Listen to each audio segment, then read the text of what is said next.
Welcome to Untold Black Legends. Some gifts are not meant to be opened, some secrets are not meant to be kept, and some truths, once buried, refuse to stay silent, clawing their way back to the surface with a quiet, relentless force that reshapes history itself.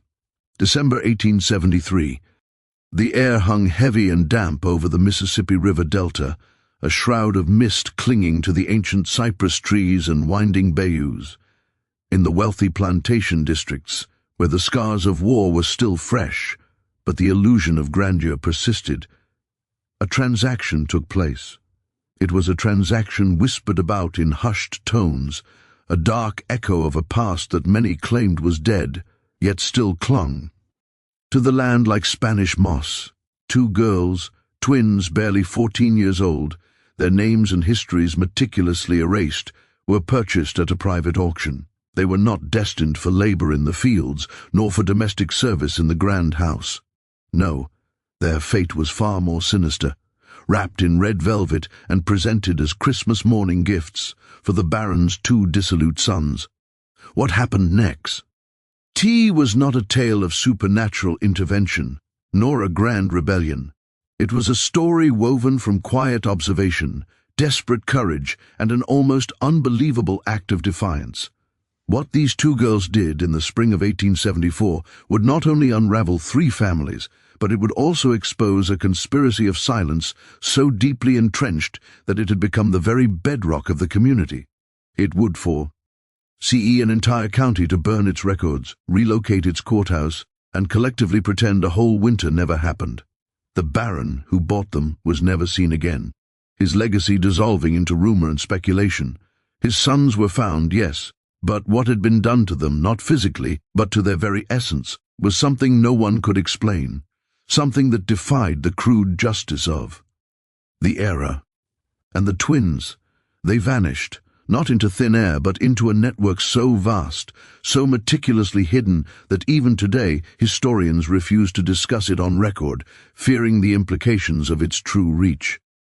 Before we delve deeper into the chilling account of the Baron and the twin girls who irrevocably altered the course of St. Helena Parish, I urge you to consider the weight of forgotten high stories. If you are drawn to the darkest corners of American history, the stories they deliberately omit from textbooks, the events they desperately tried to erase, then I ask you to subscribe to this channel and hit that notification bell and tell me in the comments below what state are you listening from.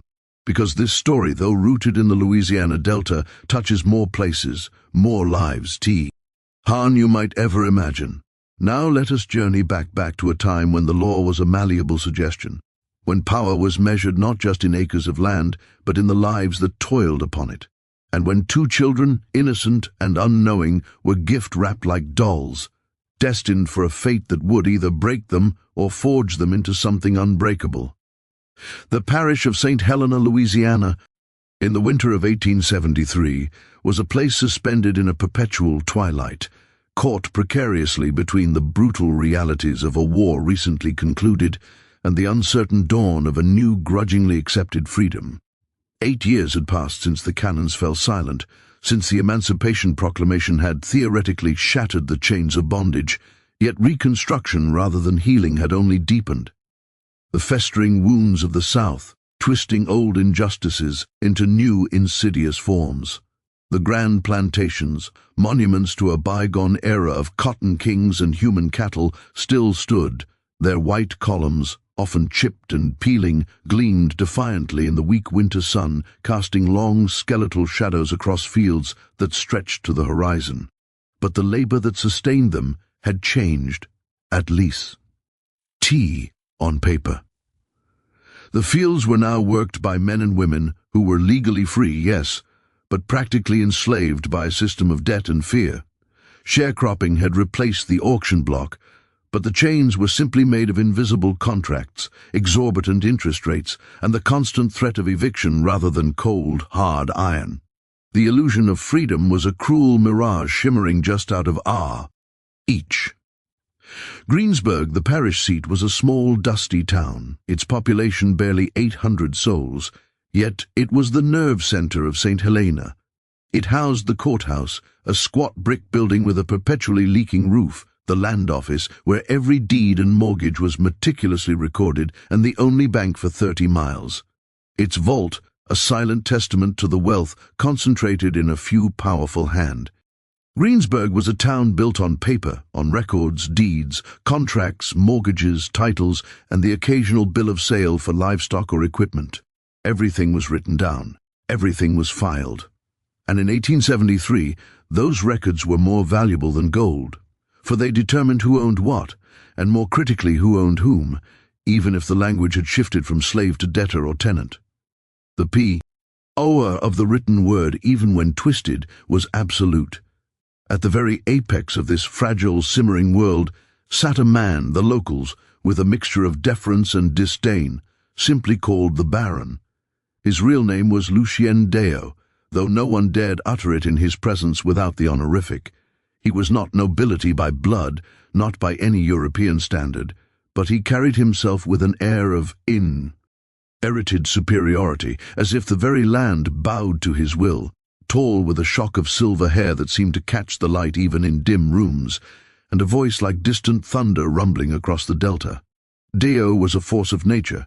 He owned 4,000 acres of prime delta land, rich and fertile, and controlled the labor of over 200 people. Technically, they were sharecroppers. Technically, they were free. But Deur held their debts, their contracts, their very livelihoods, and the futures of their children in a thick, leather-bound ledger he kept locked in his study, a ledger more powerful than any law. His word was law, his ledger, scripture. He had 2 sons, heirs to his name and his dominion, but not to his cunning or his formidable will. The elder Henri was 22, a man already hollowed out by idling, SS, and an inherited cruelty. He possessed his father's imposing height, but none of his calculated presence. Henri spent his days riding the property line on a magnificent black stallion, a rifle slung across his back, enforcing boundaries no one dared cross. He had cultivated a reputation for meanness, a chilling, quiet malevolence that didn't need to raise its voice to instill terror. Workers displeased him, found their rations mysteriously cut, their cabins searched without warning, their children suddenly reassigned to the farthest, most backbreaking fields. His cruelty was a slow, methodical burn, designed to break spirits rather than bodies. The younger son, Julien, was 19, and if possible, even worse. Where Henri was cold and calculating, Julien was volatile, a live wire of unpredictable rage and self-indulgence. He drank too much cheap whiskey, gambled away sums his father quietly covered, and took far too much pleasure in watching things break, be it a glass, a spirit, or a bone. He had been expelled from 2 different schools in New Orleans, returning home each time with mounting debts his father grudgingly paid, and a temper his father, for reasons no one understood, quietly ignored. Julien collected things. An array of gleaming guns, wickedly sharp knives, and exotic birds he kept in ornate cages until neglected and starved. They died. He was perpetually bored, and boredom in a young man with unchecked power and a cruel streak was a truly dangerous thing. A spark waiting for kindling. Lucien Deo loved his sons not for who they were, but for what they represent. Ed, the continuation of his name, the perpetuation of his empire. He loved them as a king loves his heirs, as extensions of his own power. And in December of 1873, as the festive season approached, he decided to give them a gift that would bind them to him forever. A gift that would teach them the ultimate brutal lesson of power. That some people are not people at all, but things, and things, no M. After their form, can be owned, controlled, and disposed of at will. The Devo estate, known simply as the Baron's Place by the locals, sat at the end of a long, winding, oak-lined drive that seemed to stretch on forever, an auroral tunnel leading to a forgotten past. The house itself was a sprawling 3-story monument to a world that, despite all evidence, Lucien refused to believe no longer exist. D-white painted brick, its facade imposing and austere, with tall, narrow windows that seemed to stare out blankly, and wide verandas that wrapped around the entire structure, offering shade in summer and a chilling exposure in winter. Inside the rooms were vast and cavernous, filled with heavy dark furniture shipped from France, portraits of ancestors who were not truly ancestors, but rather carefully selected figures from European nobility, and a silence so profound, so thick it felt like a held breath, waiting for something to shatter it. In the quarters behind the main house, a community of 200 souls lived in cabins that had not seen repairs since before the war. These were not the picturesque, whitewashed cottages of romanticized memory, but rough, hewn shacks, their roofs patched with tin, their walls chinked with mud, their floors bare earth. They worked the fields from the first blush of dawn until the last sliver of light faded from the sky. Their bodies aching, their spirits weary. At night they gathered in low voices, sharing what little they had, meager portions of food, whispered stories of resilience, and urgent warnings passed from one generation to the next. They knew the Devo family. They knew the casual cruelty of Henri, the explosive temper of Julian, and they knew what happened to those who displeased them. In December of 1873, a new kind of unease settled over the quarters, a premonition that something was coming. Because the Baron had been making trips. 3 times in November, Lucien Deer had taken the steamboat downriver to New Orleans, staying 2 or 3 days each time. He told no one where he went or what he did, his movements shrouded in his usual impenetrable secrecy. But when he returned, he carried himself differently, not with weariness, but with a subtle shift in his bearing, like a man who had made a momentous decision and was deeply pleased with its implications.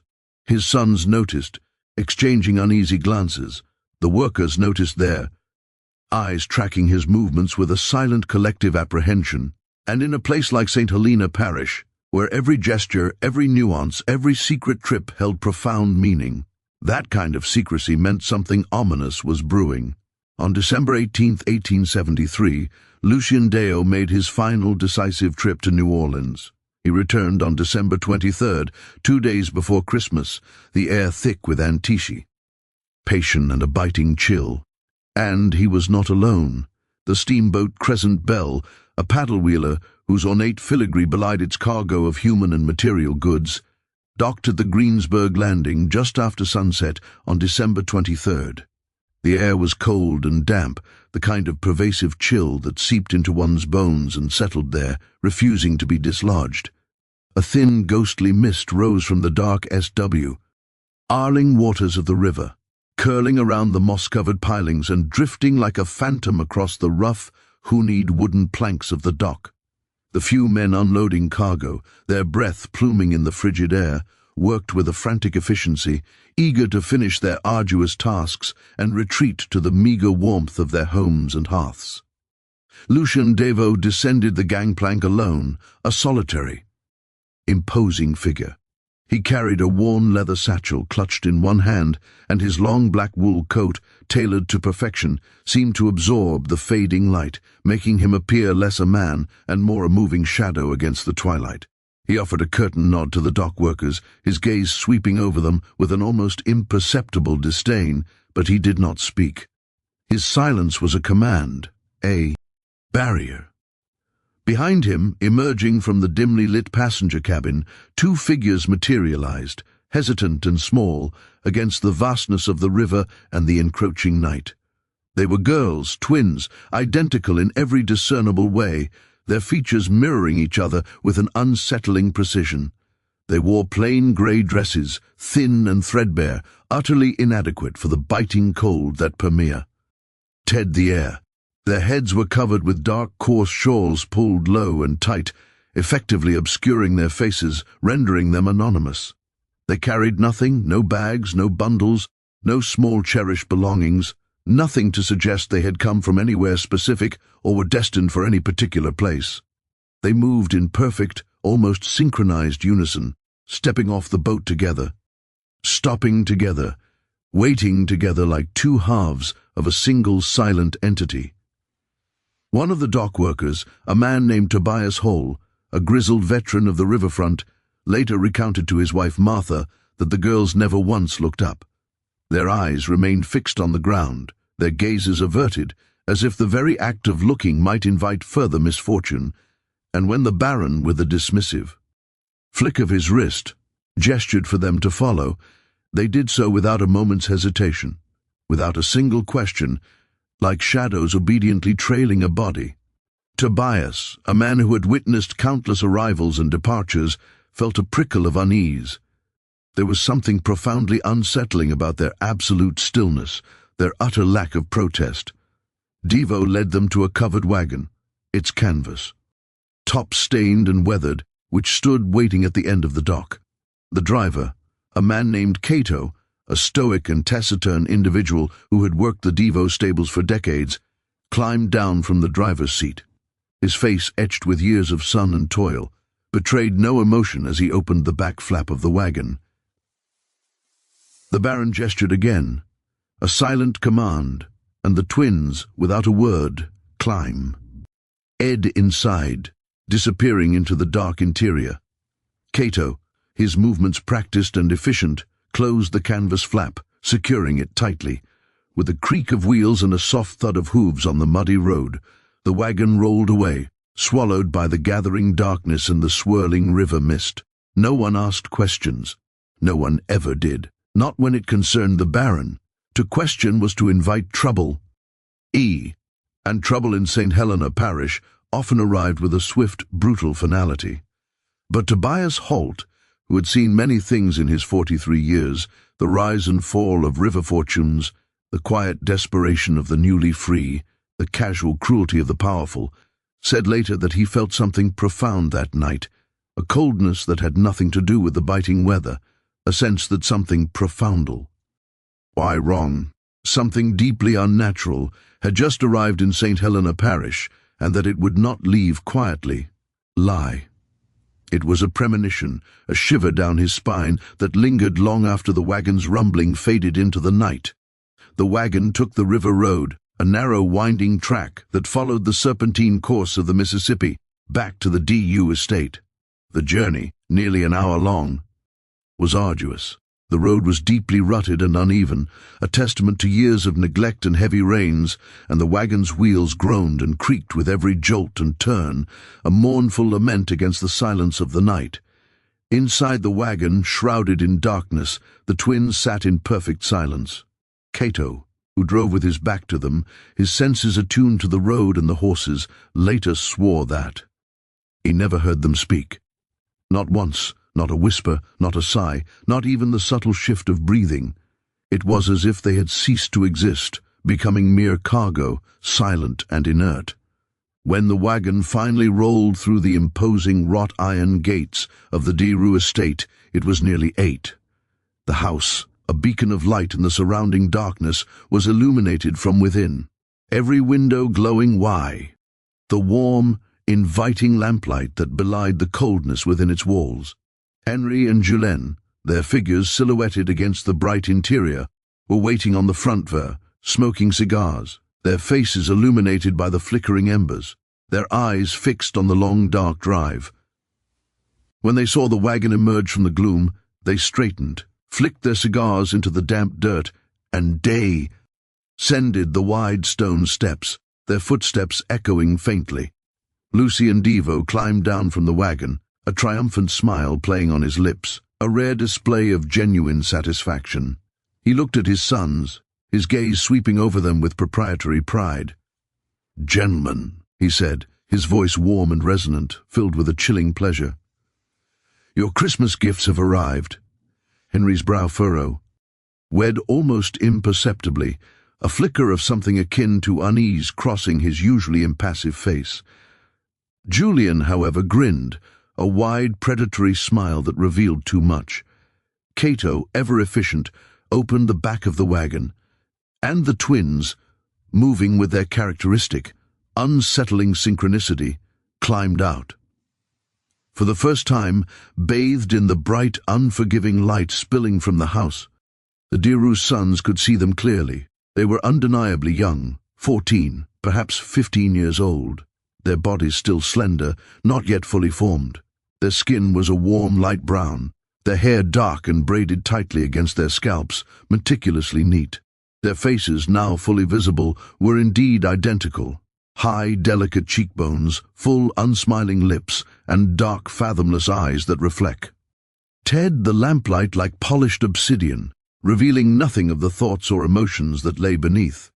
They possessed a striking, almost ethereal beauty, the kind that made men uncomfortable, precisely because they were still children, and beauty in children, especially those in such a vulnerable state, was a dangerous, often tragic thing. Julian, ever the more impulsive and overtly cruel, edged forward, circling them slowly, his gaze lingering, inspecting them with the detached scrutiny one might apply to a prize horse or a newly acquired hunting dog. Henry remained where he was, his expression unreadable, a mask of cold indifference. "Where did you find them, father?" Julian asked, his voice laced with a possessive curiosity. "New Orleans," Lucien replied, his tone smug. "A private say. Lay, very private. They have no papers, no family, no history. As far as the world is concerned, they do not exist. They are ghosts waiting to be given form by our will." Henry's frown deepened, a subtle crease between his brows. "Father, the law," he began, a hint of caution in his voice. Even angry, with all his cruelty, understood the shifting sands of the post-war legal landscape. "The law, Lucia," N interrupted, his voice cutting, dismissive. "I say it is, Henry, and I say these girls are property. My property, and now by extension yours. A gift, a lesson, a tool." He gestured to the twins, a sweeping proprietary motion. "They will serve you. They will obey you. They will do whatever you ask without question, without complaint. Consider them an education in power, gentlemen, because power is not merely what you inherit. It is what you take. It is what you assert. It is what you command." Julian laughed, a sharp, ugly sound that grated on the ears, devoid of genuine mirth. Henri, as was his custom, said nothing, his silence more chilling than his brother's laughter. The twins stood perfectly still, their eyes still fixed on the ground, their hands folded neatly in front of them, a picture of passive obedience. They did not react to Lucien's words, did not flinch, did not even seem to breathe. They simply waited, two silent statues in the harsh lamplight. Lucien Deveau clapped his hands once, a sharp, decisive crack that echoed in the cold night air. "Take them inside," he commanded Cato, his voice now brisk and businesslike. "Put them in the east wing, the small room at the end of the hall. Lock the door, and ensure they are fed sparingly." Cato nodded, his face still impassive, and gestured for the twins to follow. They did, moving with that same eerie unison, their footsteps silent on the wooden steps of the veranda, then fading into the echoing silence of the house. As they disappeared into the cavernous interior, Lucien turned back to his sons, a triumphant glint in his eyes. "Merry Christmas, gentlemen," he said, his voice a low purr of satisfaction. "Use them wisely, and remember, they are a testament to our enduring will." And then he went inside, leaving Henri and Julian standing in the biting cold, staring at the door through which the twins had vanished, the implications of their father's gift slowly settling upon them. That night, no one in the quarters slept. Well, the workers, huddled in their unheated cabins, whispered to each other in the dark, passing along what little they knew, what little they had observed, that the Baron had brought something back from New Orleans, something locked away in the East Wing, something that was a gift for his sons. The air was thick with unspoken fears, with the chilling understanding that the old ways, though legally abolished, were far from dead. And in the main house, in the small cold room at the very end of the East Wing, the twins sat on the bare floor in the impenetrable darkness, holding each other's hands, their bodies pressed together for warmth and comfort, and waited for Christmas morning, for whatever new horror it might bring. Their silence was not submission, but a deep, watchful stillness, a quiet assessment of their new prison. Christmas Day 1873 dawned not with the festive cheer of carols and bright lights, but with a cold, oppressive grayness. The sky was the color of old iron, heavy and unyielding, pressing down on the delta. A light, persistent rain began to fall just after sunrise. A soft, rhythmic tapping against the tall, narrow windows of the Dio house, like the insistent drumming. Enge fingernails on glass, a mournful accompaniment to the day. Inside, the Devo family gathered in the main parlor, a vast, dimly lit room dominated by a massive fireplace that offered little warmth. Lucien Devo sat at the head of the long, polished mahogany table, dressed in a dark, impeccably tailored suit, his silver hair combed back with meticulous precision, his expression serene, almost beatific, as if he had just performed a great act of benevolence. Eitri and Julian sat on either side of him, both unusually quiet, their usual boisterousness subdued by their father's imposing presence and the unspoken weight of the previous night's arrival. The table was set with the finest imported china, delicate porcelain adorned with intricate patterns and gleaming crystal goblets that caught tea. Meager light. The breakfast, a lavish spread of smoked ham, fluffy biscuits, homemade preserves and steaming coffee, was served by two women from the quarters, their faces impassive, their movements swift and practiced, their eyes meticulously kept downcast, avoiding any direct contact. No one mentioned the twins. Their presence, though palpable, was a silent, uncomfortable truth, an elephant in the opulent room. After breakfast, Lucien rose from the table, a subtle gesture of his hand commanding his sons to follow. They walked through the cavernous house in silence, their footsteps echoing on the polished wood floors, the sound amplified in the stillness, until they reached the east wing, a less frequently used section of the house, colder and more sparsely furnished. Lucien produced a small ornate key from his waistcoat pocket, its brass gleaming dully, and with a soft click, unlocked the heavy wooden door at the very end of the hall. The room was small, barely larger than a closet, and sparsely furnished. A narrow, uncomfortable L-looking bed with a thin mattress, a single rickety wooden chair, and a washhand with a chipped porcelain basin. The air was stale, tinged with scent of dust and confinement. The twins were sitting on the bare floor where they had been left the night before, their bodies pressed together, still holding hands, still utterly silent. They looked up when the door opened, their dark eyes meeting Lucien's gaze for a fleeting moment, but their expressions did not change, remaining as unreadable as polished stone. Lucien stepped aside, a theatrical flourish, and gestured for his sons to enter the small, cramped space. "They are yours now," he said simply, his voice devoid of emotion, as if discussing a new piece of farm equipment. "Do with them as you please. They are yours to command." And then he left, closing the door behind him with a soft, definitive thud, leaving his sons alone with their gifts. What transpired in that small company, LD room, over the next 3 months is not entirely known, not in its full, brutal detail. The twins, Cora and Clara, never spoke of it in later years, their silence a testament to the unspeakable, and the Dio's sons, Hri and Julia, never offered any explanation, their memories conveniently selective, but there are fragments, whispers, pieces of testimony gathered later from the workers in the core. Ters, individuals who saw things, heard things, noticed things in the periphery of their own arduous lives. These fragments pieced together paint a chilling implicit picture. A woman named Deline, who worked in the main house as a cook, her hands perpetually stained with flour and grease, said that the twins were brought down to the kitchen every morning for a single meager meal. A crust of stale bread, a cup of water, sometimes, if they were lucky, a piece of bruised fruit. They ate quickly, their movements precise and economical in silence, their eyes never meeting hers. As soon as they finished, they were taken back upstairs, their presence a fleeting, unsettling shadow. Deline swore they never looked at anyone, never asked for anything, never made a sound. Their silence was absolute Irving. A man named Ezra, who tended the stables, his hands gnarled from years of handling horses and heavy equipment, said that he saw Julian Deere leading the twins out to the old carriage house one afternoon in late January. The air was crisp, the ground still hard with frost. He remembered Julian's laughter, a harsh, discordant sound that carried on the wind, and the twins' utter lack of response.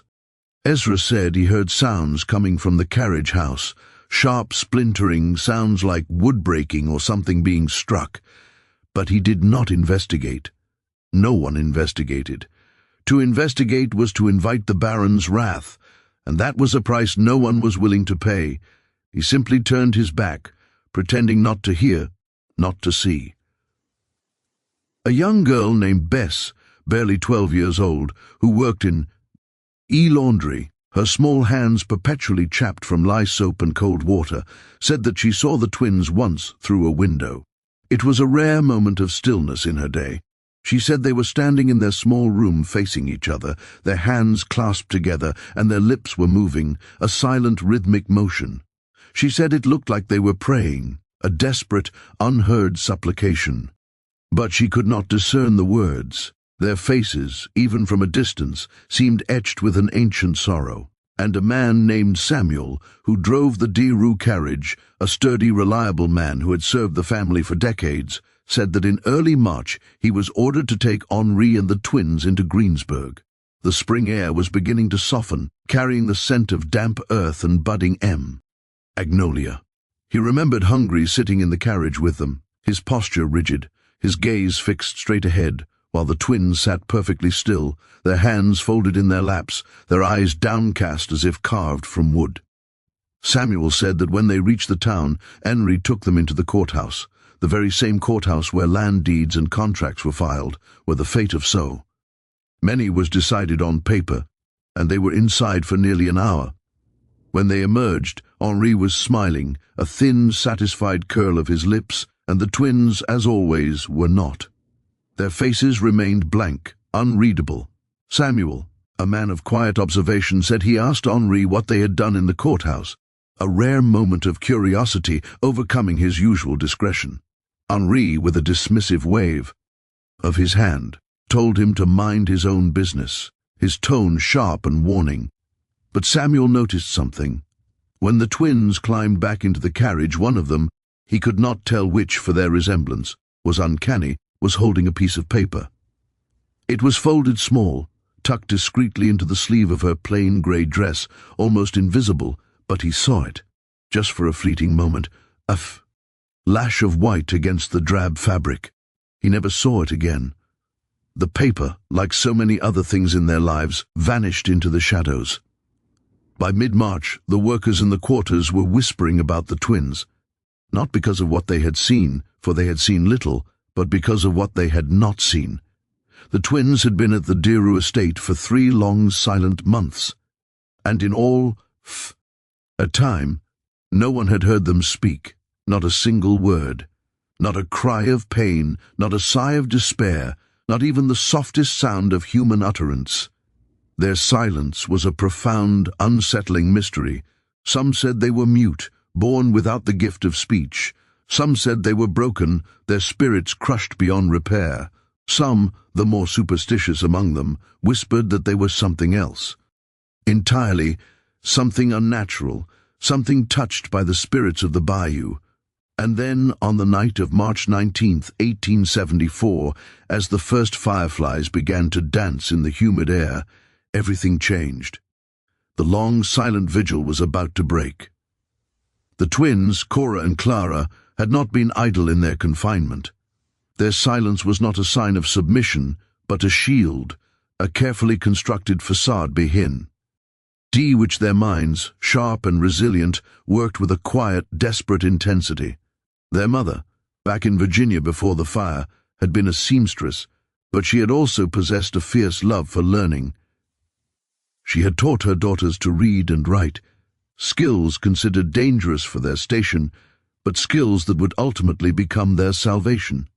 She had taught them to decipher the intricate loops and flourishes of the written word to unlock the secrets held within pages. In the Deer House, a place where books were more often decorative than read, they had found a hidden treasure. In the dusty, forgotten corners of the East Wing, in a small, unused library that smelled of mildew and neglect, they discovered old books, volumes of law, forgotten histories, even a few tattered novels.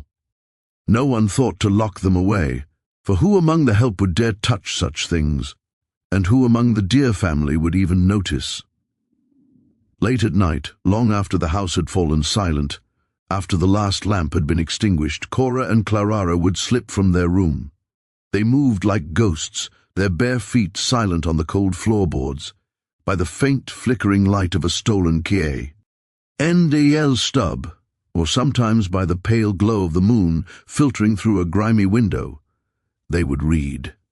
They devoured the words, absorbing them, understanding them. They learned about the law, about contracts, about property and ownership, and most crucially about the chaotic, often contradictory legal landscape of Reconstruction.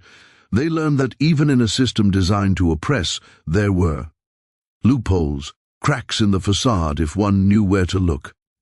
They learned about the courthouse in Greensburg, about the ledgers, the filings, the official stamps that transformed mere words into undeniable truth. They understood that paper properly executed held a power even greater than the Baron's wealth or his son's cruelty. When Henri had taken them into town in early March, ostensibly to file tea, he documented that officially registered them as property of the DU family. A grotesque illegal act, yet one that went unchallenged in St. Helena Parish in 1874. Cora had seized her opportunity. While Henri, distracted and arrogant, spoke with the clerk, Cora, with a preternatural calm, had slipped away. She had found the records room, a dusty, dimly lit chamber filled with towering shelves of ledgers. Her eyes, trained by countless hours of secret reading, quickly located the specific ledger where the document was to be filed, and with a heart pounding like a trapped bird, she had stolen a blank page, a pristine sheet of official paper, its edges crisp, its surface waiting for words. It was that page, folded small and tucked into the sleeve of her dress, a tiny, fragile seed of hope that the TWINS now carried. It was their weapon, their shield, their only chance. They had endured the past 3 months not out of submission, but out of a desperate, calculated patience, waiting for the precise moment to strike. Their silence was not brokenness, but a profound, terrifying strength. March 19, 1874 was a Thursday, a day that began like any other, but would end in a seismic shift. The weather, had turned decisively warm, the first real languid warmth of spring, a welcome reprieve from the biting cold of winter. The air, thick with humidity, smelled of wet earth, of burgeoning life, of the sweet, intoxicating scent of jasmine beginning to bloom. The workers in the quarters, their bodies weary, but their spirits lifted by the promise of easier days, finished their day's labor in the fields, their hoes and shovels clanking softly, and returned to their cabins, grateful for the longer daylight hours.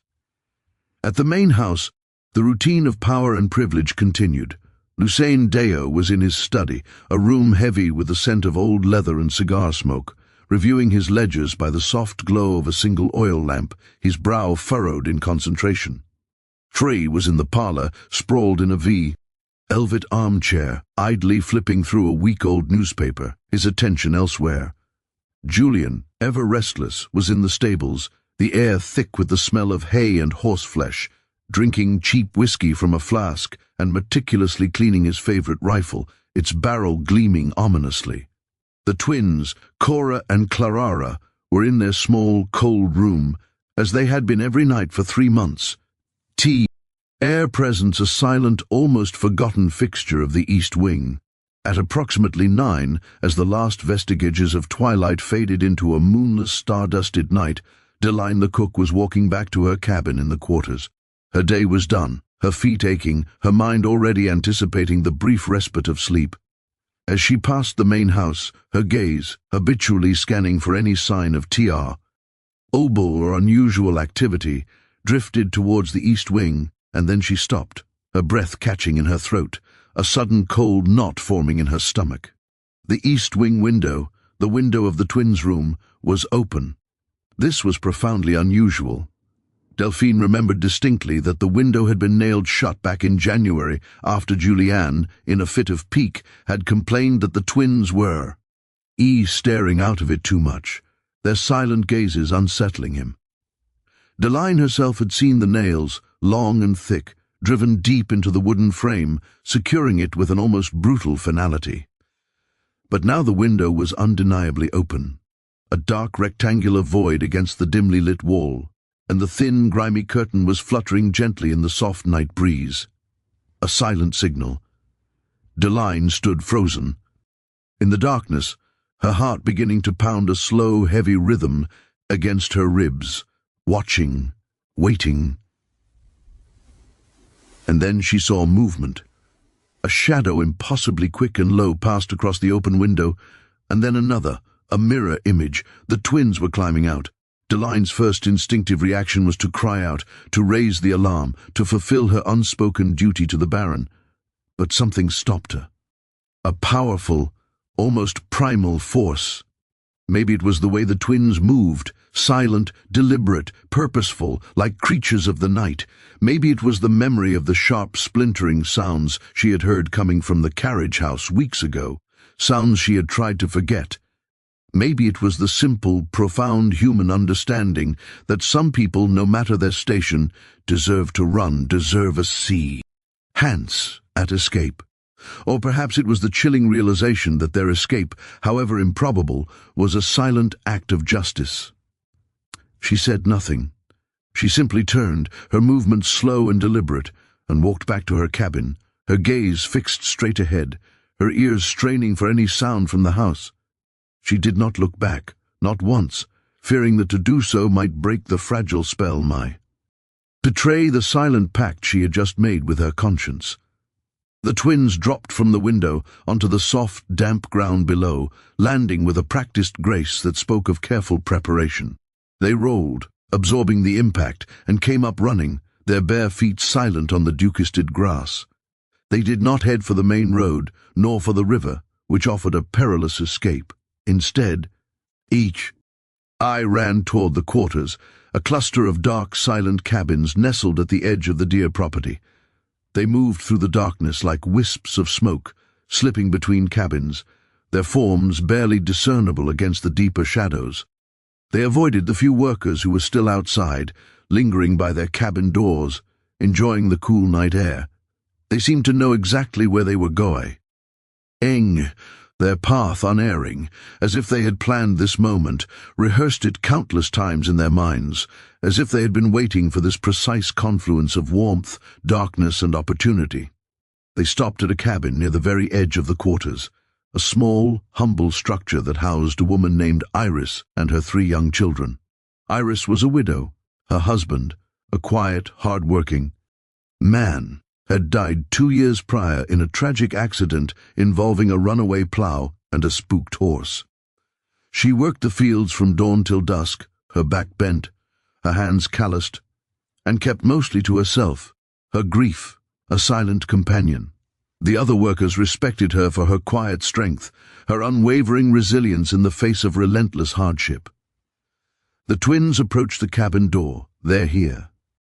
Tays pounding, and knocked softly, a hesitant, almost imperceptible tap.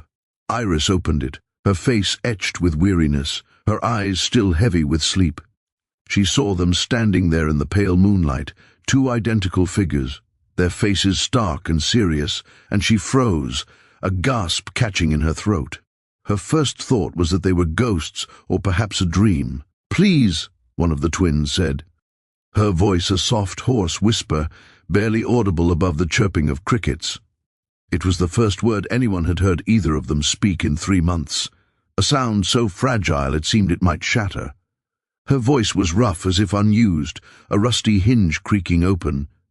"Please, we need help." Iris stared at them for a long, agonizing moment, her mind racing, trying to reconcile the silent, ghost-like figure she had seen with these 2 desperate-speaking girls. The implications of their presence on her doorstep were terrifying. Then slowly she stepped aside, her movements stiff, and let them in, closing the door softly behind them, plunging the small cabin into near darkness. Inside the cabin, by the flickering, uncertain light of a single tallow candle, the twins, Cora and Clara, finally told their story. Their voices, though still soft, gained strength as they spoke, the words flowing out, a dam breaking. They were not from Louisiana. They were from Virginia, from a small, unassuming town near Richmond, nestled amidst rolling hills and tobacco fields. Their mother had been a gifted seamstress, her nimble fingers capable of intricate embroidery. Their father, a strong, dependable blacksmith, his forge a constant source of warmth and light.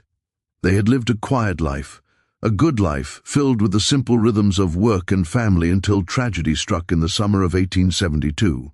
Their parents had died in a sudden, devastating fire that consumed their small home, leaving them orphaned and alone. The twins, who were barely 13 at the time, had no other family, no kin to take them in. They were taken in by a local church, its pastor promising to find them a safe home, a new beginning. Instead, the church, burdened by its own poverty and the overwhelming number of war orphans, had sold them. Not officially, of course, not legally, not with a bill of sale, but sold them nonetheless to a man who dealt in children, orphans, runaways, anyone who would not be missed, anyone whose absence would go unremarked. The man, a shadowy figure who moved between states, had taken them to New Orleans, a city teeming with both opportunity and desperation. There they were kept in a cramped, squalid house with other children, all of them waiting like livestock to be sold again, their futures hanging by a thread. In December of 1873, Lucien Deer had come to that house. He had inspected the children wit. A cold, calculating gaze, his eyes devoid of pity, the way one might inspect a herd of cattle. And he had chosen the twins, their identical features and quiet demeanor, apparently appealing to his sense of acquisition. He had paid in cash, a thick wad of bills, and had taken them away, their fate sealed. They had been at the Devo estate for 3 months. 3 months of being locked in a small, cold room, of being used, of being treated as things rather than people, their humanity systematically stripped away. They had endured it because they had no choice, no means of escape. But they had also been planning meticulously, patiently, their minds working in the shadows, because the twins had a secret, a weapon more potent than any physical force. They could read and they could write, their moth. Had taught them back in Virginia before the fire, instilling in them a love for knowledge that transcended their circumstances. And in the dough house, in the dusty, forgotten library, they had found books, old books, forgotten books. Books that no one thought to lock away, for who would care about such things? They had read them in secret late at night by the faint stolen light of a candle or the pale glow of the moon. And they had learned things. They had learned about the law, about the intricate dance of contracts and property, about the loopholes that existed in the chaotic aftermath of Reconstruction. They understood that while the spirit of the law might be ignored, the letter of the law, if properly invoked, still held sway, and they had learned about the courthouse in Greensburg, about the power of official documents of signatures and stamps. When Henri had taken them into town in early March, ostensibly to file the document that would legally bind them to the Deyo family, Cora had acted, while Henri, engrossed in his own self-importance, spoke with the clerk. Cora, with a heart hammering against her ribs, had slipped away. She had found the records room, a labyrinth of elves and dusty ledgers, and with a flash of insight she had located the specific ledger where their fate was to be recorded. And she had stolen a blank page, a pristine official sheet of paper waiting to be filled with words of freedom. It was that page, folded small and tucked into Cora's sleeve, that the twins now showed to Iris. It was their declaration, their desperate plea. "We can write, our own document," Cora said, her voice gaining a quiet conviction. "We can say we were freed. We can say we have the right to leave, but we need a witness, someone who will sign it, someone who will say it is true, someone who will stand with us." Iris looked at the blank paper, then at the twins, their faces earnest and determined in the candlelight, then back at the paper. The weight of their request settled upon her, heavy and terrifying. "If I sign this," she said slowly, her voice barely a whisper, "and they find out, they will kill me. They will kill my children." The fear was raw, palpable. "If you do not sign it," the other twin Clara said quietly, her voice steady, They will kill us, and they will continue to do what they do. Nothing will change. Iris was silent for a long agonizy. Time. Outside, the night was still and warm, the air thick with the scent of damp earth. Somewhere in the distance, a dog barked, a lonely sound in the vast darkness. The candle flickered, casting dancing shadows on the cabin walls, making the twins' faces seem both ethereal and resolute. She thought of her own children, sleeping soundly in the next room, and the precariousness of their existence. She thought of the injustices she had witnessed, the quiet suffering of her community, and she thought of the courage these two young girls, barely more than children themselves, possessed. Finally, with a deep, shuddering breath, Iris reached for the pen, its nib scratching faintly against the rough paper of the table. Her hand trembled, but her resolve, once found, was firm. Iris signed the do. Cumant in the early hours of March 20th, just before the first faint blush of dawn touched the eastern sky. Her hand shook visibly as she wrote her name. The simple, elegant script, a testament to her own quiet education, but her signature, once completed, was clear and legible, a defiant mark against the Baron's power. The twins, their faces alike with a fragile hope, thanked her with a profound, silent gratitude. They folded the precious paper carefully, meticulously, and tucked it back into Cora's sleeve. A secret weapon hidden in plain sight. "What will you do now?" Iris asked, her voice still laced with a tremor of fear, but also with a burgeoning sense of awe. "We will leave," Clara said, her voice now imbued with a quiet certainty. "Tonight, before they notice we are gone, before the sun fully rises and illuminates our absence. And if they catch you," Iris pressed, her gaze searching their faces. The thought of the Baron's retribution was a cold dread in her stomach. The twins looked at each other, a silent communication passing between them, a shared understanding forged in hardship. And for the first time, Iris saw something in their dark eyes that was not fear, not despair, but something colder, something harder, something utterly unyielding. It was a glint of steel, a spark of defiance. "They will not catch us," Cora said, her voice flat, resolute. But they did not leave that night, because before they could, before the first rays of the sun could fully pierce the darkness, something happened that changed everything, accelerating their carefully laid plans into a desperate, immediate gamble. At approximately 6 in the morning, as the first roosters began to crow, Julian Devo, restless and bored even in the early hours, decided to make his way to the east wing to check on the twins. He found the door locked as always, a symbol of his control. But when he unlocked it and pushed it open, the small room was empty. The narrow bed was undisturbed, the single sheet, air vacant. The window, which he himself had ordered nailed shut, was open, the thin, grimy curtain fluttering gently in the nent morning breeze, a silent, mocking banner of escape. Julian's face, usually flushed with drink or anger, went stark white. A cold, primal fear, unfamiliar and unwelcome, gripped him. He ran downstairs, his heavy boots pounding on the polished wood, shouting for his faith. For his brother, for anyone who could hear him. His voice raw with a mixture of rage and disbelief. Within minutes, the entire Deru estate was plunged into chaos. The quiet morning, usually reserved for the slow, deliberate preparations for the day's work, was shattered by shouts and frantic activity. Lucien Devo, roused from his sleep, his face a mask of fury, ordered an immediate search. Every cabin in the quarters was to be inspected, every nook and cranny turned inside out, every worker was to be questioned, their answers scrutinized for any hint of complicity.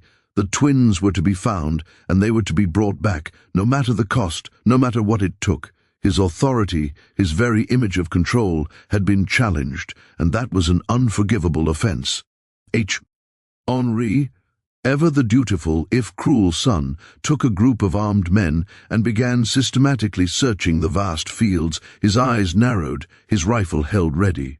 Julian, his face still pale with shock and rage, took another group and scoured the dense woods along the river, his movements erratic, his temper simmering.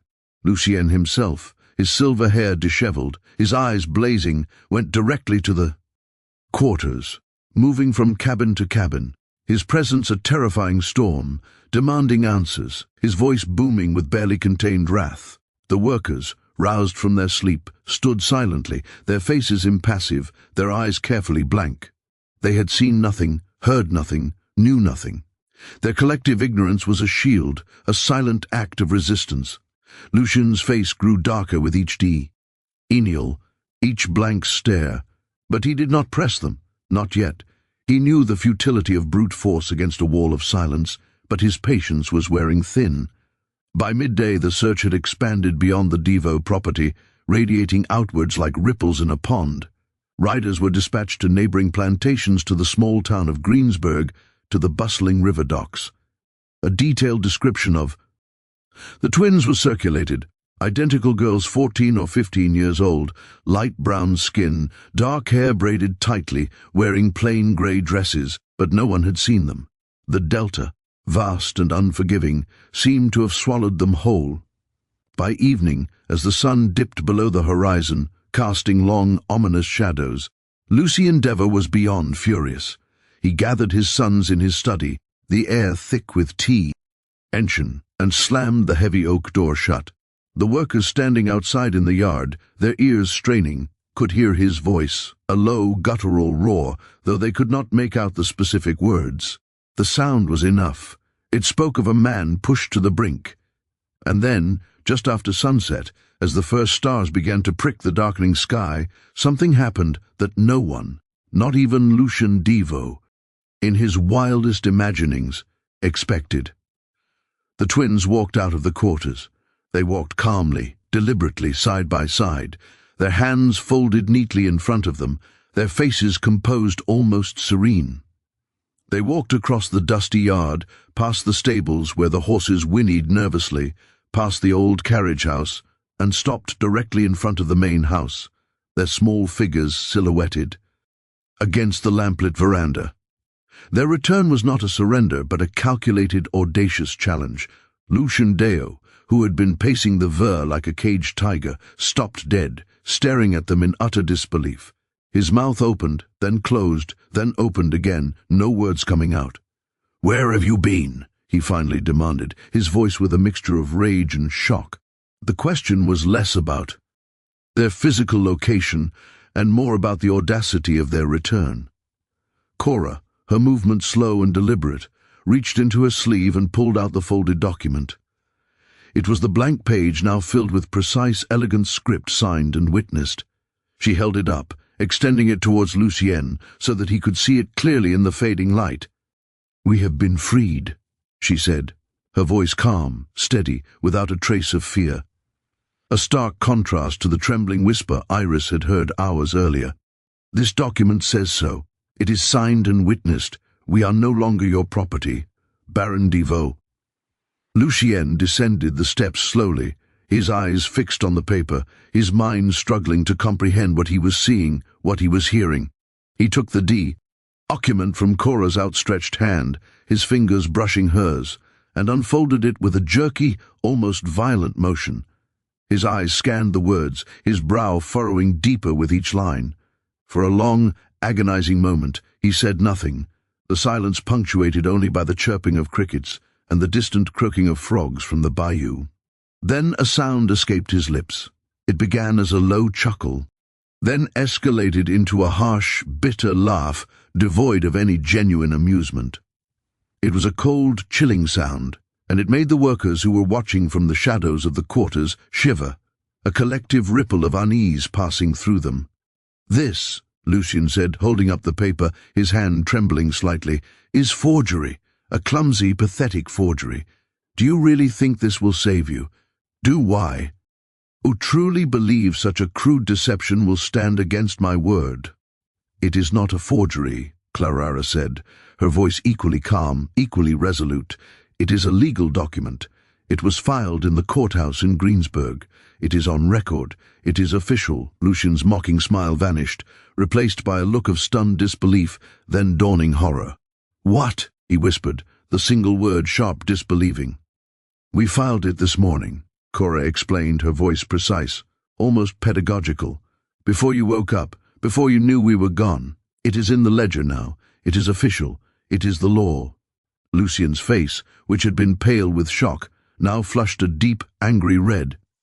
He crumpled the paper in his fist, crushing the words of freedom, and took a menacing step toward the twins, his eyes blazing with ardor. Angerous fury. "You think you are clever?" he snarled, his voice low and dangerous, a predator's growl. "You think you can outsmart me, a D.O., but you are wrong. I will go to that courthouse and I will have that document removed. I will have it burned, erased from existence, and then I will bring you back here, and I will make sure you never try this again. I will break you. You cannot remove it, Cora," said, her voice unwavering, her gaze meeting his with an unnerving directness. Because it is not the only copy, Lucien froze. His menacing stride halted mid-step.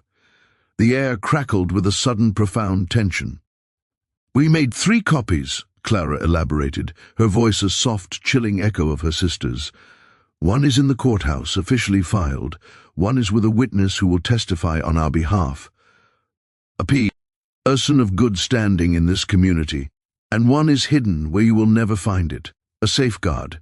If anything happens to us, if we disappear, if we are harmed, all 3 copies will be made public, and everyone will know what you did. Everyone will know that you bought us. Everyone will know that you kept us as slaves 9 years after slavery was abolished. Your name, Baron Deo, will be synonymo." "Us with shame." Lucien stared at them, his jaw working, a muscle twitching violently in his cheek. His hands, still clenched into fists, trembled with suppressed rage. The audacity, the sheer unimaginable defiance of these 2 girls was a blow to his very core. "Who is the witness?" he demanded, his voice barely a whisper, laced with a desperate, chilling threat. The twins said nothing, their silence. Now a powerful weapon. "Who is the witness?" Lucien roared, his voice echoing across the silent yard, shattering the fragile peace of the evening. And then, from the shadows of the quarters, a voice spoke. It was a woman's voice, trembling slightly but clear and resolute, cutting through the tension like a knife. "I am." Iris stepped forward out of the deep shadows cast by the cabins into the ale lamplight spilling from the main house. Her figure was small, but her presence in that moment was immense. She was trembling, yes, but her gaze fixed on Lucy and Deborah was steady, unwavering. "I signed the document," she said, her voice gaining strength with each word. "I am the witness, and I will testify to its truth."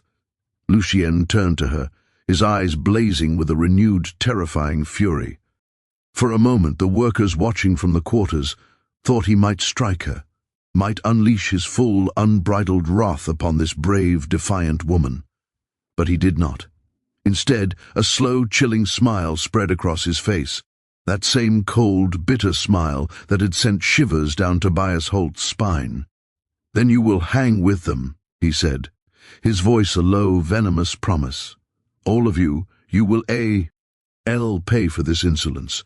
What happened next is a matter of public record, though the records themselves, as is often the case in such volatile times, are incomplete, fragmented, and deliberately obscured.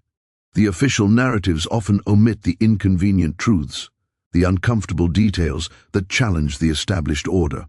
On the crisp, cool morning of March 21, 1874, the air still carrying the scent of damp earth and the faint promise of spring, Lucien Deer rode into Greensburg. He was not alone. His sons, Henri and Julianne, rode beside him, their faces grim, their expressions a mixture of anger and apprehension. Behind them, 3 armed men, hardened overseers from the Deer estate, rode with rifles slung across their saddles, their presence a clear, unspoken threat. The small cab. Alcade moved with a grim determination, kicking up dust on the main street, drawing the weary glances of the few townspeople already stirring. Lucien went directly to the courthouse, its brick facade looking particularly imposing in the morning light.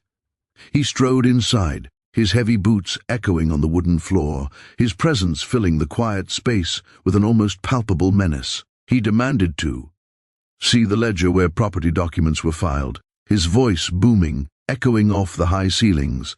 The clerk, a nervous young man named Thomas Whitley, barely out of his teens, his spectacles perched precariously on his nose, emerged from a back office. His hands trembled slightly as he retrieved the massive leather-bound ledger from its shelf, its pages thick with the history of land and ownership. In St. Helena Parish. He placed it on the counter, its weight thudding softly, and opened it to the most recent entries, his eyes darting nervously between the Baron and the open page. There, dated March 20th, 1874, in clear, precise script, was a document. It stated unequivocally that two girls, Cora and Clara, formerly held by Lucy and Devo, had been legally freed and were no longer subject to any claim of ownership, their freedom now enshrined in the very records that had once sought to bind them. The document was signed by Iris, listed prominently as a witness, her signature clear and resolute, and crucially, it was countersigned by a justice of the peace named Albert Finch, his official stamp, lending it undeniable legal weight. Lucian's eyes, narrowed to slits, devoured the war. D.S. His face, already flushed with anger, deepened to a dangerous purple. He slammed his fist on the counter, making Whitley jump. He demanded to see Finch, his voice a low growl. The clerk, stammering, explained that Finch had left town that very morning, heading north to Baton Rouge on urgent family business, and would not return for several days. A convenient or perhaps prescient absence. Lucien then demanded that the document be immediately removed, torn from the ledger, erased from existence. Whitley, his face pale, shook his head. He explained, his voice barely a whisper, that he did not have the authority to remove a legally filed document without a court order, a judge's explicit command. The ledger, once an entry was made, was sacrosanct. Lucien, his patience utterly exhausted. Ed slammed his fist on the desk again, the sound echoing through the quiet courthouse. He told the terrified clerk that he would have the document removed. Oh,